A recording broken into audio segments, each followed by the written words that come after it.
Welcome everybody. Today's video finds us over here in Ang Thong Province.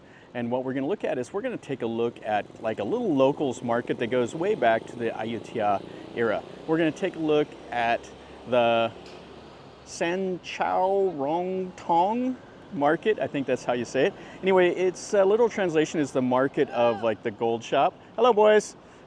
And what we're going to do is we're going to walk through here. We'll see what it looks like. Now this is kind of like a community market, but there are tourists that come over from Bangkok, and it'll be like Thai tourists. They come through here and they want kind of the old-timey feel with the wooden buildings and stuff like that. So anyway, let's walk through here. I'll show you a little bit of the community and we'll kind of enjoy the day.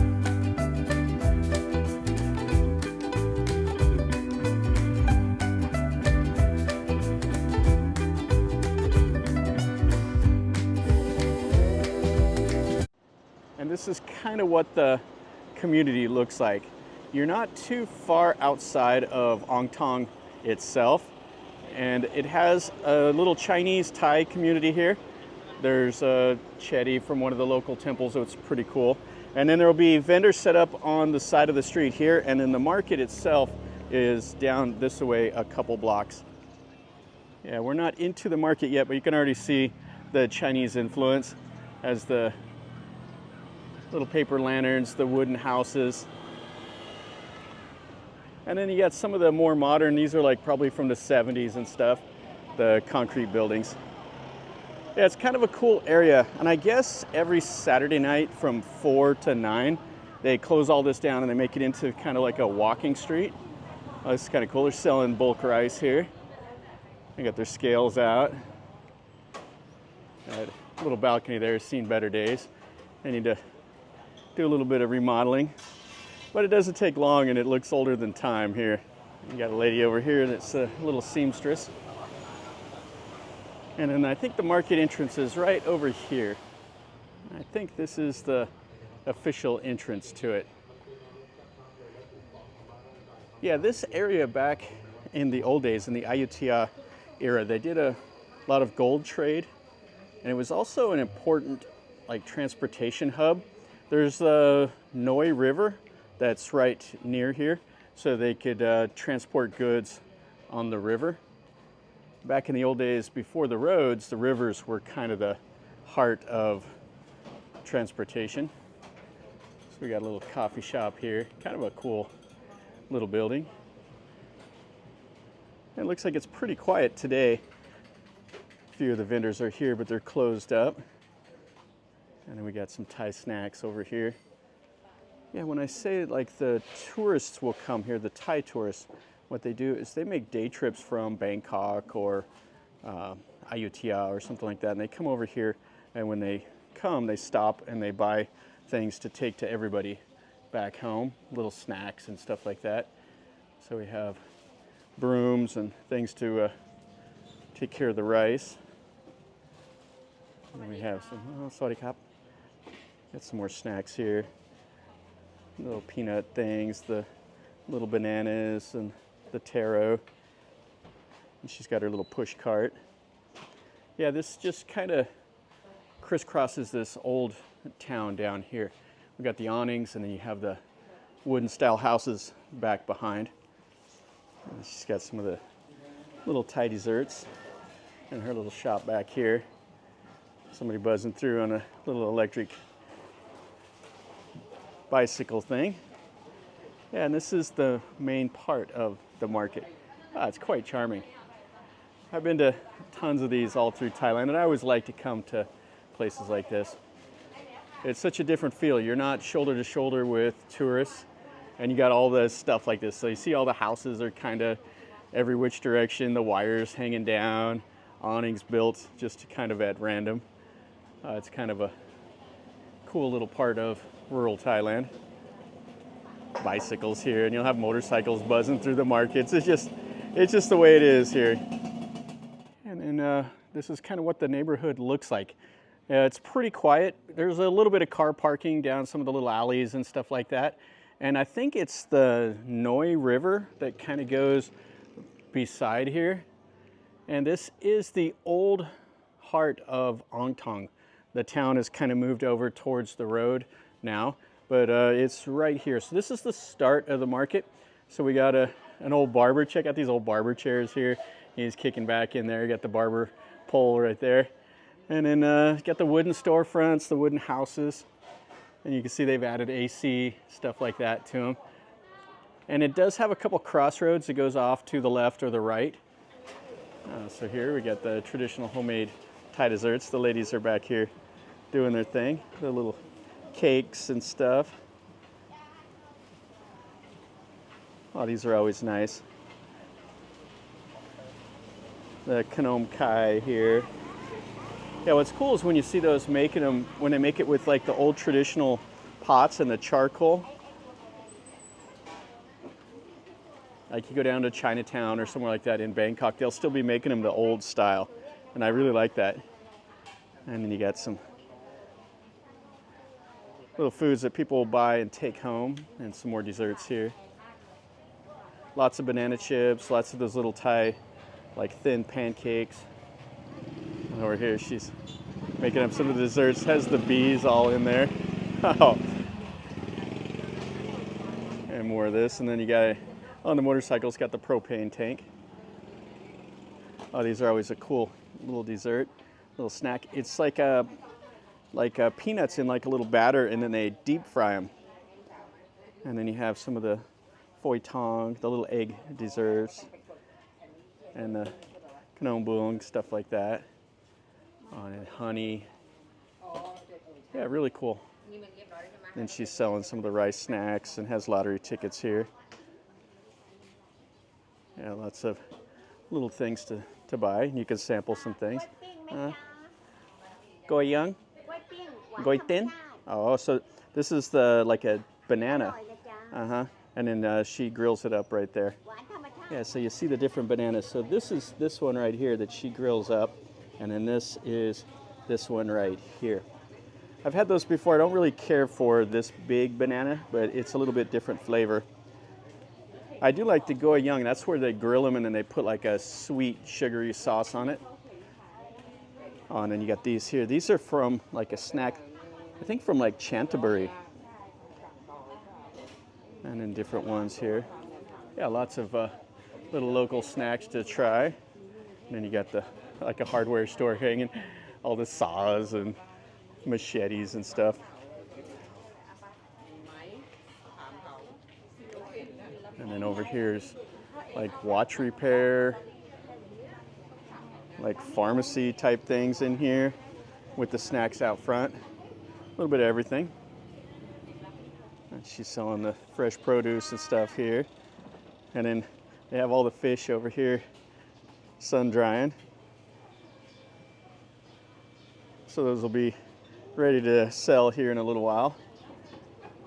And then has some fish here that's deep fried. And then you can see how the market just goes back up in there. And again, it's all just hanging at random. Just kind of built without a plan over the years. Oh, these are really nice here too. Oh, I like those little snacks right back there. Those are quite nice. Torai? Torai? 35. Okay. So those are 35 for those. Cup on a cup. Not too bad a price, kind of about normal. And then she's got some of the little deep fried fish. You see they stick a stick in them. And then this is the nam prick here, the chili sauce. And then her vegetables and a couple of the other little fish for sale. And just all the things here for the temple, flowers. So they're getting these here ready for Loi Katong. So they're making these, it looks like an alligator. They're doing it out of the fish food. The Loi Katong are the little floats that they do in November. And same thing for these here. They'll be selling those for people here to go do the Loi Katong later this week. And then she's got some fresh meat for sale. And then more of the market over this way. And then the town of, I think this is like Wiset Chai Chan is this part of Ang Thong. So they plucked all the feathers off, still got the head on it, and cut open with all the innards. I think those are like the laying hens. When they get too old, they stop laying. I think that's how they prepare those. And the meat is a little bit tougher, but it's cheaper, so you know, the people still do buy it up. You can buy pretty much the whole tree there, huh? Eggs and these here, the leaves. They'll fold those up and they'll make them into like floral displays. I think they also put that like red bean stuff inside of it that the guys will chew. Yeah, so they set their wares out here, and then at night they can move them back inside, roll down the little doors, and if they decide not to open, they just leave the gates closed like this. You can see the signs, Chinese and in Thai. And the wooden houses, just a kind of a really cool little area. Now this gets its name from a Chinese shrine also. There's the San Chao Shrine that's down on the Noi River. And it's not too far from here. So it looks like we have some little water skippers, some of the shrimp, some of the squid, sausages, quail eggs, all different kinds of things. She's got some pork for sale over here. And then they have kind of like a little bakery market here. So you got the little breads, snacks, and stuff like that, plus the little shop back there. And in the old style, like the Chinese would hang their wares up like that on hooks, and then people that wanted to buy it would just tear them down, and then they would pay for them that way. Oh, we got watermelons and oranges and some apples and pears, and then some noodles and limes, and some of the flowers for like the temple, and then they got some pineapple and bananas and mangoes. And it looks like it's kind of out of like the little tiny like walking street part. There's a couple side roads, and then this is kind of more of the market that's kind of built up out here, but more of the modern buildings without the wooden storefronts and stuff like that. And you see they modify the motorcycle. I think they call that the saling, and then they can deliver everything. And garlic and onions and all this stuff. Fish sauce, all the things that they put in their cooking. And then you have gold shops and stuff like there. Yeah, all kinds of stuff around in this little area. I might have to come over here one of these days on a Saturday and see what it looks like as far as like a walking street, like night market. All right, so let's go over to the little shrine now and see what it looks like. Yeah, I do really like these wooden two-story buildings though. They have a really cool area. This is that chetty we looked at the start, and then the other ones all around. The different colors is quite cool. And just a short distance from that market is the San Chao Shrine. So you see the main building there. They have the small little pagoda here with that tower that reaches up towards the sky. And then it's right here on the Noi River. Let's take a look at the Noi River, and then we'll look inside the shrine. So this is the river. Humongous deal of those water hyacinths going by. You can see they're doing a little bit of shoring up of the side over there. And then they have this little floating pontoon thing here. And the river stretches out that away. Not a whole lot to see here. They got it sandbagged up to keep it from flooding. Yeah, you see some more of the wooden style houses here. So we'll stick our head in here and look at the deity here in this shrine. That'll be the last thing we look at. Looks like it's open till 6 o'clock. Yeah, the Chinese shrines are always interesting.